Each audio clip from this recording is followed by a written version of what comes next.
time to time and ask if you have questions. Cool? Is that fair? Okay. Well, let's get on with this. I would like to welcome my esteemed panel for the afternoon.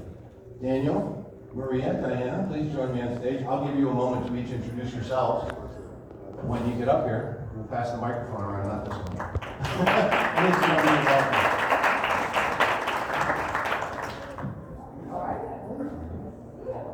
Welcome to stage. Right. Oh, this is going to be fun. I prepared some questions, but everybody here is okay if we go a bit off script and follow the flow of the conversation. I can't see. Sorry about that. I'll make sure to talk to everybody over there too. So, what I want to do is I want to give you an opportunity to introduce yourselves. Give us a couple of minutes about who you are, a little bit of your background, and let's go ahead and get started. Sure. So hi, I'm Maria Harrison. I own a digital marketing advertising agency here in South Florida for the last 15 years. We work with, although we're based here, we work with companies literally all over the world. We have a focus in real estate marketing, travel marketing, e-commerce, and in the B2B tech space as well. Some clients that you might know that I've worked with and that I currently work with are Courtroom Real Estate Group, so Barbara Bergman's real estate company, you might know her from Shark Tank. Also worked with luxury and boutique resorts throughout Central America, the Caribbean, and the Bahamas. So places like Rancho Santana, Gila Resort, Elegant Hotels, Grand Isle Resort, etc., etc. So that's some of our experience. I've been in digital marketing So they have somebody else at 2:30. Yeah, so Mastering SEO for Google. I'll take it. You're lying, but I'll take it. My joke is I've been doing SEO since before there was Google, which is Right around the corner. then I can listen to Google. Mastering. Yeah. Starting in 1997. So I've done a lot and I've seen a lot over the years. So prior to founding the agency in 09, So what they I made worked in him, corporate America. you understand? Yes, I think they made him part A and part B. So I've had a long run in this space. And then they made a break. In between. You know, so there was another thing at 3:15. So they made him. And when I'm not digital marketing, I am trying to manage their insane lives, or I'm trying to get decent clients. So at 1:30, 2:30, I was supposed to be on that panel. Thank you, Lucy. Nice to meet you, everybody. That's a, I am from Colombia, living in the US 5 years ago. I specialize in marketing for B2B segment, especially telecommunications. I used to work so for a they satellite communications immediately put it, they have so they can modify it immediately. transformation So, company. And now I have decided to start up my business, Next Expert Solutions, focused on helping business of all sizes, small, so that guy medium, in the long sleeve shirt, my specialty is the one in the markets, he's on all their sessions from other cities. You know, they have like 4 people there. They move around. right now. So I don't know if they pay them or they have work, you know what I mean? That's it. Thank you. But they're be found online. Hi everybody, I'm Miguel Sanchez. I'm from Argentina. So they I got live so in Argentina, but business here in Miami. they got some Spaniards, you know. Called Advisors, which is a company from technology specialized in digital transformation. So we try to work with the clients. See, they to call make them it relevant strategy. He to calls the himself. So companies that are more traditional, they need to stay again relevant with their He customers. calls himself Advisors, LLC. Kind of things. We have a framework to work with them. His name is Advisors, LLC. And of course the presence on the social media and the presence in the personal channels, so they can stay relevant. They have more people than when I was here 5 years ago. We have offices of course here in Miami, go clients to in those, the rest of the US. like, We and also those have girls, clients they're all and into offices in this. Uruguay, Chile, and the rest of Yeah. Latin America. That's awesome. That's awesome. Did I tell you we had a great panel? It wasn't mine, was it? See? You think I'm full of it? I'm not. Not this time. All right. Let's go ahead and get started. Obviously, we've got a lot of experience on the stage, and we want to share that with you. We're going to start with the working buzzword of AI, okay? And I want to chase this just a little bit. We'll get it out of the way. Maybe we'll stay there a little while. We'll see how it goes. It's this idea of AI is here. There's a lot of folks in the audience leveraging AI today. Some people who are still afraid of AI today. And what I want to ask is, how has AI already transformed marketing and technology from where each of you sit? So AI is something that is already here. We cannot deny that. It's true that it's going to be different from AI. But it's something that we need to make use. So digital transformation and digital marketing, it's like having multiple things. It's just one code line. It's something easy to explore and to start using. We are using AI in different processes. We are using AI to generate images that before that you need to start finding in in stock of pictures. And you are using AI to write a paper. Then there is a human that is correcting that or adapting that because you need to speak as your company. And you cannot make it the same for every company. So AI is a very, very strong, powerful tool that is coming, is still coming. There are more things. Currently the AI is only in software. The big companies are working in the hardware to have that, and that's going to take 2-3 more years, and that's going to be the real revolution. So it's great. I would agree with everything you said. I mean, the way we're using it at the agency is really to drive efficiency, right? And so we're using it to generate imagery. Some of the AI tools are better than others at that, right? Like personally, personally, ChatGPT doesn't do a great job of generating images, right? But Midjourney does, right? But you have to work with the tool. You have to be patient with it. If you're not playing with it because you're afraid of it, you're missing the boat, in my opinion, because it's not that AI is going to take your job, right? It's that the person who knows how to leverage AI is going to take your job, because AI is what's making our team much more efficient. So what would take my team, let's just call it whatever, 5 hours to do, you can now do in 30 minutes, So I tasked somebody last week, which is something for the agency, was, can you write a case study on this particular client for us? Which might have taken, a couple of hours. We just dumped the information to ChatGPT and the case study was done in 15 minutes, and it's usable. So you need a human who knows the material so that you can proof it, you can edit it, you can vet it. But it can be a really powerful tool to drive efficiency in our opinion, and that's primarily how we're using it at the agency today. In my case, I agree. But I have seen also the use of AI in businesses, specifically for predictive analytics. Also, content creation, of course, you need as a marketing the idea for content creation, but always we need people to improve everything, the efficiencies. And also in process, process efficiency improvement. Interesting. So when I think about AI, I think about customers asking us to do work. And each of you has customers who's asking you to do work. Are they now expecting you to integrate AI into your solution set? Or are customers still afraid of AI in their solution set and wondering, what am I paying for? Am I paying for you or the AI?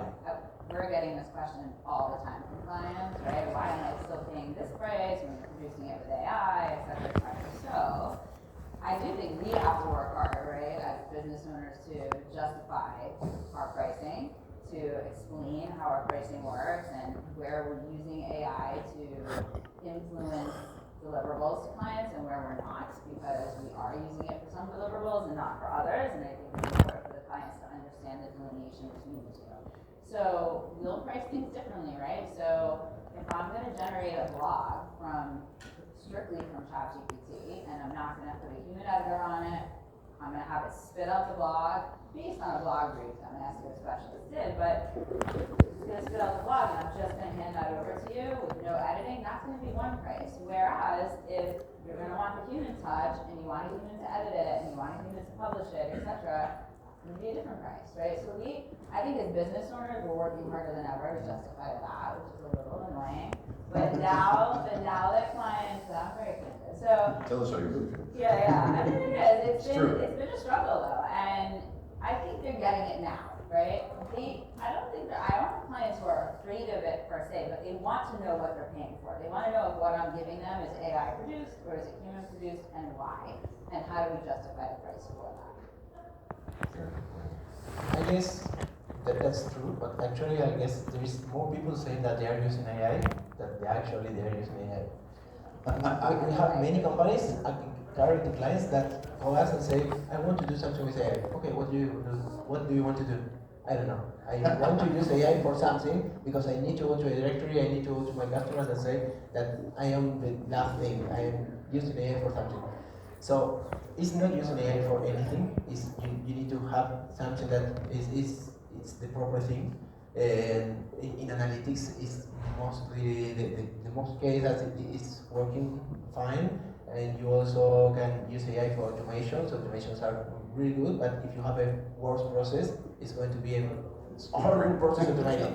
So you need to put focus. You need to put a human brain there to analyze the situation, make it better, and then automatize. So AI is something that helps.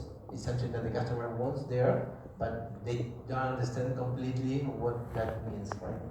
Yeah, the old adage of garbage in, garbage out, Yeah. I think, right? If you've got crap going in, AI is not gonna fix it.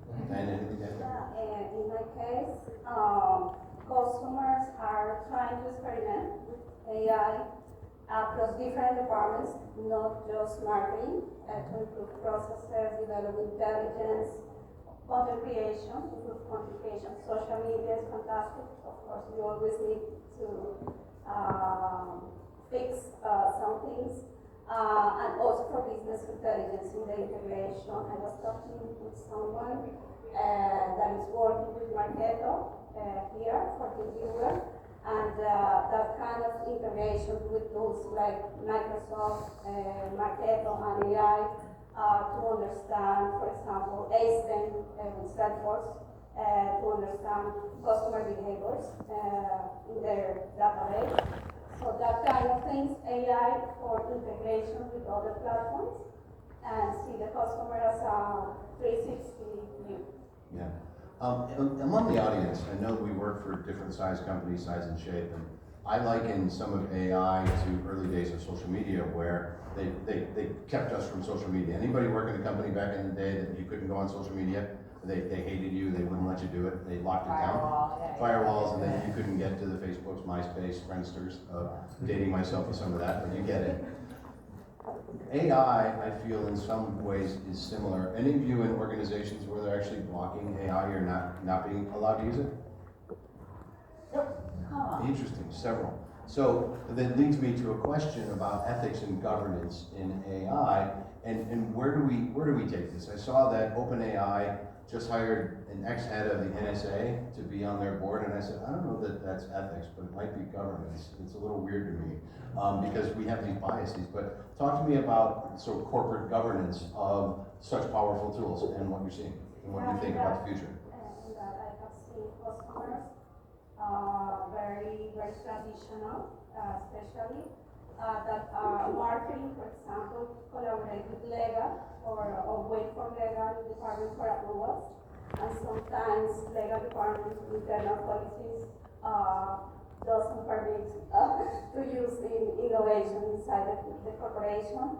And my recommendation there is to continue supporting with data, with examples from the industry, uses cases to show how it works. And it works well, so yeah.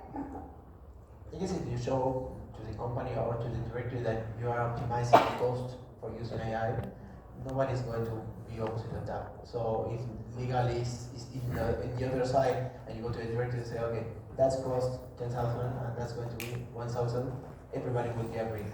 So it's a thing of money most of the time. Of course, they are afraid, and there is an IP thing that they need to take care. But companies, before or after, they are going to go there. They're going to be on that. They're going to be on that trajectory. I agree. Yeah, I mean, same thing. We definitely have clients who are afraid, right? They're afraid that the AI tools will learn too much about their business, and now the AI tool knows this, and what will the AI tool do with it, and who owns the data, et cetera, et cetera. So we have some clients who are in that mode who have directed us not to use AI at any circumstance. So okay, fine, then you're going to pay for the human development of it, which is going to take much longer. I think eventually, to this point, they will get on board with it at some point. They're still trying to sort themselves out. And then, I sit on some other boards of think tanks, and I love some of the companies are really taking the opposite approach, and they're tasking their VPs, their directors to say, tell me how you're going to use AI in the next 6 months to drive more efficiency, to make us a better company. So you get both sides of it. It really depends on the thinking of the company, how conservative they are. It also depends how regulated they are, right? So we work with some fintech companies who are, they're held to very high standards from a regulatory perspective, and that comes with its own set of challenges. Very much so, very much so. Thank you for that. Any AI questions from the audience while we're on the topic? Anybody have anything they want to throw at us? All the way in the corner. Ben, will you help me out here? There's 2 questions. Oh, look at that. It's an easy change. Perfect. We'll give you 2. Yes, I just want to add a little bit because for me it has been very challenging. I work for a big corporation, as you were mentioning. They are very afraid of their private data that starts spreading. So when you have a small corporation, a small company, it's easier to control. When you have so many employees, it can get out of control and it needs a lot of supervision. So sometimes it's hard for me to explain, I need this because this will benefit and this will be efficient for us. So I don't know if you have any advice on how to sell this to big corporations.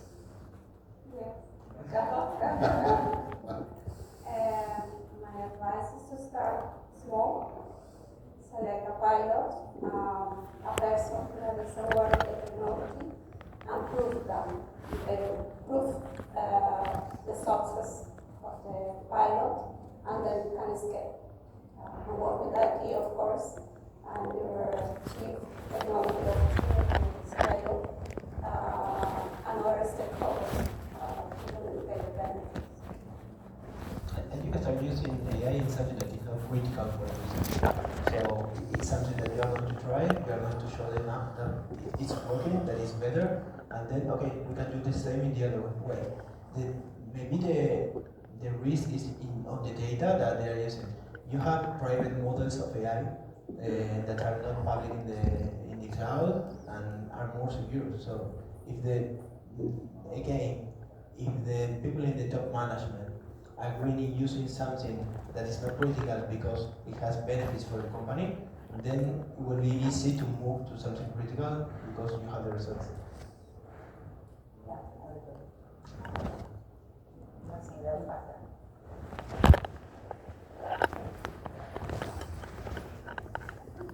Hello, I'm kind of new to AI, so one of my questions, one of the questions that I have is, if I were to ask AI to write me a blog on the best practices for an email campaign, let's just say that the company down the street is not going to ask the same exact question. So, what are the chances of AI coming up with some of the same content? And how do you prevent that, besides adding that human element to kind of break that apart? Yeah, so for sure that's an issue, right? And so we use it to generate blog briefs, help to assist with writing blogs. I think one of the things we've learned in using AI to write blogs in particular, or even other long form content, right? Not just blogs, but maybe evergreen content on a website, or even structuring a white paper. It's a challenge, right? Because you don't want to be repetitive to your competition. So we tell it a lot and we train the GPT, right? So we train it to say, we start from the beginning, right? Who are the personas? What does the messaging matrix look like? Who are we trying to talk to specifically? So we try to make it, instead of making our blogs very broad, like best practices in email marketing in your example, we try to make it more tailored. And then the next thing we try to do is say to it, okay, almost never, I can't say never, but almost never have we used the blog that ChatGPT spits out the first time, because it's not ever good enough, right? So we go back to the tool, and I talk to it like it's a human, almost like a junior intern, right? And I say, this was really great, right? You have to kind of build the junior interns up, but this was really great, you made a great first attempt. But what it's lacking is, I need examples here, I need more specificity here. I need you to reference the Bullseye Strategy website for this case study, or I need you to reference my client's website to give us details about the 6 products that we're talking about in this blog, and specifically the product specifications for that client, right? So I try to drive it more towards specificity of the client that we're writing the blog for, which then, in most cases, will not allow it to be useful to any other company down the street. Does that make sense? Yeah. Thank And you. I guess you don't need to expect that the ChatGPT is going to write everything for you and will be the final version. That will help you in that's problem with the white page, and you don't know from where you are going to start. So you need to get an article. You can make the sentences, write me down, give me examples as she was saying, and then you can correct that. But it's going to trigger ideas in your mind. So that's all today is the best part, or I guess where you can get help. Yeah, I would think of it more like a writing assistant than a writer per se. If you're trying to use it as a writer, the content is not as compelling, it's not as emotional as you would want it to be, and that's where you need that human touch, right? And that's what's going to drive up the cost, in my case, of a blog. But it's also what's going to get you a more specific blog, which is probably going to rank better, but even more important than ranking better, it's going to resonate better with your audience. And you're going to, in my case, we try to multi-purpose those pieces of content, right? So I'm going to use it for SEO, but I'm going to use it in an email, I'm going to use it in my content marketing plan, I'm going to use it in social, right? So you want a piece that's going to resonate not just for the algorithm, but also for the people who are ultimately going to read it. So, we've got a question up here. What I'm hearing is voice and tone is really, really important regardless of what you create, whether it's AI empowered or not. Right? Yeah, and it's hard to get that out of AI. So you need to, I agree with what Daniel was saying, you need to use it to maybe get started, and then you need to add that emotion to it. The lady here had a question. Thank you. I find it quite interesting. You can think about AI as another assistant, I think. And I think the challenge is almost educating your staff now how to use it, and also getting your best practices, like you said, of your prompts, and make that as a standard to teach sometimes even your older staff to use it to be more I effective. think she was Number looking at one. you when she said that. And number 2 is it's interesting to see in the model that you're using how you even do your pricing, because you say, I used it 70%, or are you now saying in terms of time, where it took me 5 hours before, I'm more efficient, are you then charging, now it only took me an hour to do? I think it's always good to do in terms of, it's like your first start. Think about even an email or whatever it is, it's really easy to get started, and then you start thinking and you're reacting. I think that's really well. And number 3, I think that it's going to get better in the AI. So it can be trained exactly for the type of customers you have. Yeah, you have to train it for each client's voice and tone, Yeah. but you still need the human Right. kind of element to it. So let me turn that into another question for you, is that how do you empower your teams to leverage AI for the greater good of your respective agencies? So for me, it was kind of like a free-for-all. I mean, I'm very open to embracing technology, right? I wouldn't have been in this career for 30 years if I wasn't. I was like, go do it, right? ChatGPT is out, go do it, go break stuff, exactly, go break. Come back, tell me what broke, tell me what worked, right? You tell me what worked. You're on the front lines doing the work every day. And I was doing the same thing, right? So I try not to ask my team to do things that I won't do. So I'm out there trying to break stuff in ChatGPT and trying to reason and see like where can it really be effective. And then, to your point, once we went and broke stuff and saw what worked, what didn't work, we really used the agency's website, our own blog, kind of as a guinea pig. But then I was also in the early days, like having our writers, I have a whole bunch of freelance writers, I would have them write a blog, and then I would have ChatGPT write the blog and just compare it from side by side, right, to see what really was better. And that's where I started to notice, like the emotion, the tone, the ability to have a blog that was unique and wouldn't be replicable by their competitor, those kinds of things that you had to care for and then write the prompts, right, and get them trained, get the AIs trained, and get our people trained on how to talk to ChatGPT. And some of our, since you said it, I'll use the term, our older staff struggles with that, right? Because they're not used to talking to a machine to tell it what to do. I found it, if you thought about it more like a junior intern, how you would handle them, one responds really well to that. My partner likes to yell at it. He tells it, stick with me, give me the right thing. I'm a little, I'm like more encouraging. Like, okay, you're on the right path, but we need to go more in this direction. And it usually will get it, right? It'll respond to it. I also think we haven't really mentioned like the paid version versus the free version. The paid version gives you a lot more opportunities to send it out to the web, right? So it's going out to the web, it's crawling the web, it's coming back with real-time information is very powerful to being additive and specific to your profile. In our case, in America, the people has an objective to start using AI. So, of course, software engineers, they are using that for coding. It's a help. They start writing something and they just put a sentence and maybe they have 100 lines of code. So it's something that speeds up the development. But also we are using it in marketing and we are using it in HR. In HR, when they interview persons, they are filling up some things in the system and the system start triggering patterns about the person. Interesting. So this is going to be a person that's going to perform high level or medium level. This is a person that maybe is going to quit quickly for that reason. This is a person that has that kind of authority for leading a team. So we have to develop that before, and it's something that you start training every day, right? We have psychologists also in the team, so they put some inputs, they correct the inputs them with it's a start learning with the information that our team puts and the feedback from them. Okay, that's what I enter. I didn't quit so quickly. So you have to go and check that. And it's something that's going to be. We are still fighting with the accounting team. They're not much of the same way as the rest, but it's something that is interesting. You have to force some people to start using that, but it's going to get good results. In our case, we don't have to force people are ready to start, especially people that have been doing some studies at the university.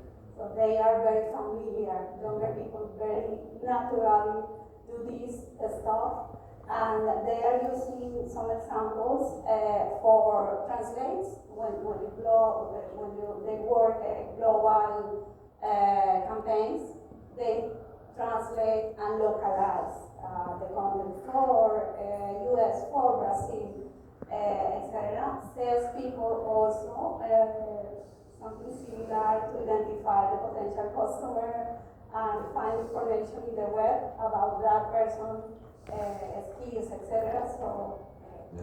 I was actually talking to somebody at lunch, Nicolas, I don't see him here, but they're building an AI sales intelligence platform where you can build out your target ICPs, and it gives you characteristics of those people based on all their information that they've collected on the web, and they're building out this list for you. So not only do you know that they work at Procter & Gamble and that they're vice president of product at Procter & Gamble, you know that they have 3 dogs and a station wagon.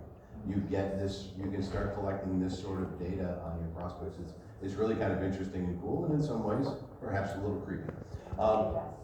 Nobody tried, yeah, I'm dating myself. I grew up in a station wagon. And even the generations. The generations. Younger generations are very easy Yeah. with this stuff that others that are experts in other areas is more difficult.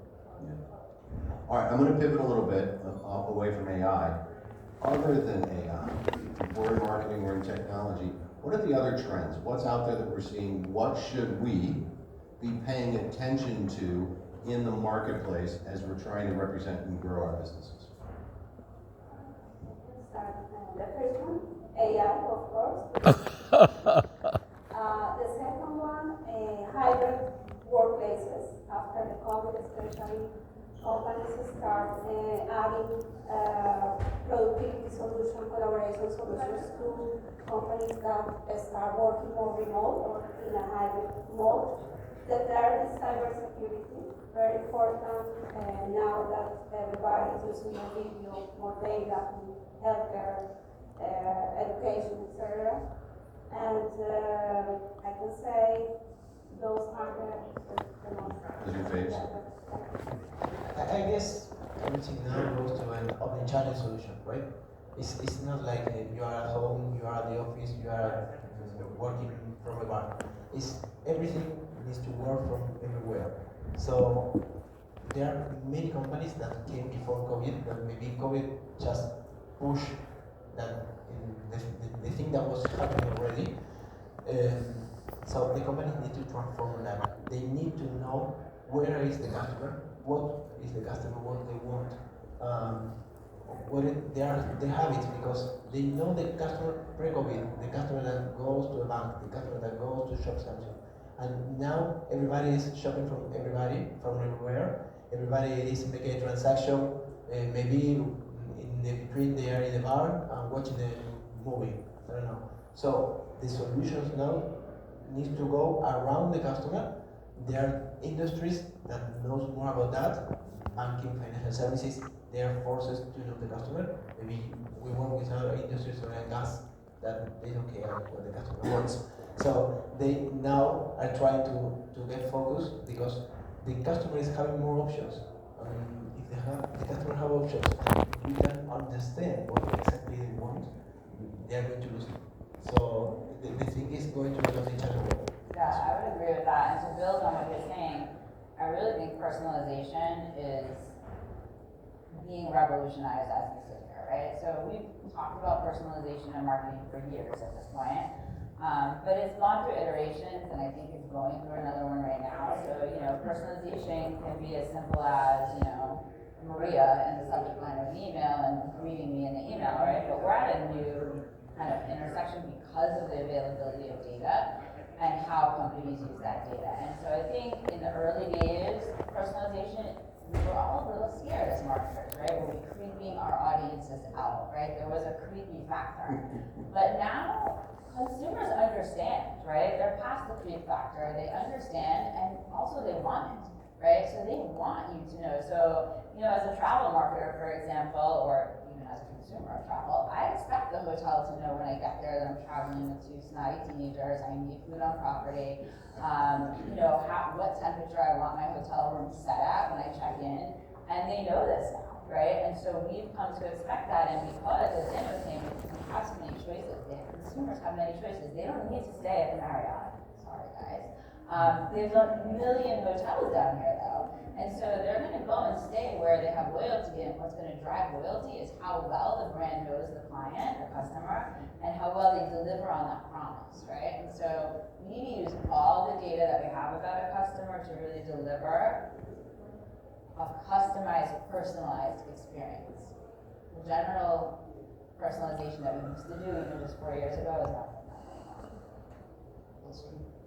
Anything to add there? No, just to add, the final thing is very related to the point, is to improve customer experiences across the different processes. So doing the analysis of the customer journey, different using technology, healthcare, etc., and trying to respond to the pain points with this journey. You can improve all of that. Two other things Come on. that I would mention would be voice search. I think, we've talked about voice search in the industry before, but everyone's talking to their phones now, right? I'm not typing in car dealership near me. I'm, hey Siri, what's the closest car dealership to me? What's the best cup of coffee in this town, right? And so you need to be talking to your SEO team, like how are you leveraging voice search? How are you preparing your sites for voice search and for hyperlocal search in that way? That's something that I see clients missing on all the time. So voice search, I think, is something to keep an eye on. The other thing is customers expect better visuals. So they expect better VR, better virtual tours, better AR, if you can get that far with it, but they want to know not only what their hotel room looks like or the cruise cabin is going to look like, but they want to feel like they can stand in the middle of it and really know how much space they're going to have when they get there, especially for your higher ticket travel items or really expensive homes. A lot of homes, especially in this market, are getting purchased still by New Yorkers. And they're not always flying down here to see them, right? And these are not inexpensive homes. These are multi-million-dollar homes. And they want a virtual tour that makes them feel like they're standing in the kitchen and cooking in that kitchen, right? And that's what we as marketers need to bring. Thank you for that. I wanna go back to something Daniel said. It's just a little snippet that I want to make sure that you take note of. Is that solutions that surround your customer. And it's very, very powerful because of the different devices, applications, where we are consuming this information. And as marketers, we always talk about be where your customer is. So it used to be, if you build a website, they will come, but then it's social media, then it's apps, then it's out of home, it's marketing, it's all these things. How can we leverage technology and build solutions around our customers? So I love what you said there, and it's in quotes on my piece of paper here. So I'm gonna play on that. You tapped into omni-channel marketing as well. So let's think about that too. When you are approaching clients or solutions, what are you thinking about? What are the customers looking for to generate these holistic omni-channel strategies, whether they're technology or marketing? What are we getting to? What are customers seeking, and what is the market demanding of you? I guess the customer is not thinking on what they want. The customer needs to have something easy. And maybe the teams, when they create an application, they create a site, they are trying to put everything there. So you enter to a web page and you have 50 options. You need 5 maybe. That's are the more important. And if you want one of the rest, go to another video. It's the less people. So we need to make the things easy. We need to put clear the more used things, and if from the other side, from the side of the company, doesn't understand that most of the clients want these 5 things, we are losing. So the customer will go to the easy way, and the customer maybe is going to start on the web because it's sitting in the house, and they couldn't finish that. They want to continue the phone. They need to continue the same experience. Doesn't have to change, and doesn't have to start again from zero. And maybe they are going to another place, they are going to the office, and they need to be able to continue from the office with a different computer, with a different system, with a tablet, it's a laptop, whatever it is. It needs to be easy. I guess that's the point. It goes back to what Maria was saying about personalization. I want that personalization of following. This is why Google wants you to log in and Apple wants you to log in on all your devices, so they know where you've been. Yeah, I think we're for the first time, maybe though in history, where consumers get that, right? They didn't always get that, and they're getting it now. You have to deliver on that, and I agree, it has to be easy. The other word I would use is it has to be fast, right? If it takes too long, if anything takes too long to load, forget it. If it's not an instantaneous load, they're backing away from it, right? Nobody has time. I do not have time to wait for your website, your cart process to load. It needs to be a one-step checkout. Why is TikTok Shop taking off like crazy? Because it's one click and you're done, and it didn't even interrupt your experience, right? You can keep scrolling your FYP, now you know what I can do at night. You can keep scrolling your FYP while you're buying your beauty products, right? It doesn't interrupt the feed or the experience. Conversely, look at Instagram. If you click off Instagram to a shopping ad, it takes you off Instagram to the product, whether it's so if it's your Nordstrom app or a Macy's app, or it takes you to the website. When you go back to Instagram, it reloads your feed. Super annoying, right? It's not fast, it's not easy, it's annoying, and that's why people are moving over to TikTok to shop. So fast and easy. Frictionless is what Yeah, you're saying, frictionless, right? TikTok has created a frictionless shopping experience, which we as consumers love. Yeah, my credit score is All the packages showing up at your front door. What did I get again last night? Christmas every day. I can't remember what I ordered.